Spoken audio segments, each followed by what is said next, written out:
Sir अहिले USA अस्ट्रेलियाको लागि एकदम भिजा रेसियो पनि लो छ, एप्लाई गर्न पनि अलिकति गाह्रो छ, अफोर्डेबल फीहरू पनि छैन। मलाई अलिकति जानु मन लागेको भनेको युकेमा हो।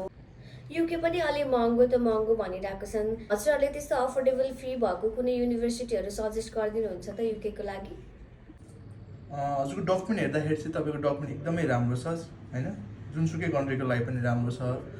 तर मेरो सजेसनमा चाहिँ तपाईँलाई म युके भन्छु, किनकि अहिलेको कन्डिसनमा चाहिँ अस्ट्रेलिया, क्यानाडा, युएसहरूको भिजा टाइट छ र युकेमा तपाईँको त्यस्तो फी स्ट्रक्चर हाई भन्ने चाहिँ छैन सबै युनिभर्सिटीको।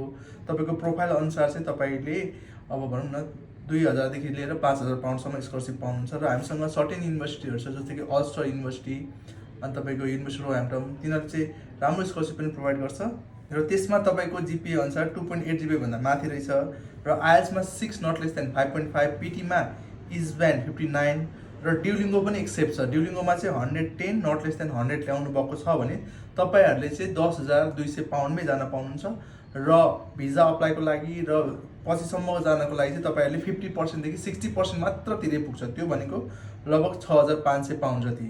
त्यसलाई कन्भर्ट गर्दाखेरि तपाईँको जस्ट 13 लाखमै तपाईँ युके जान पाउनुहुन्छ।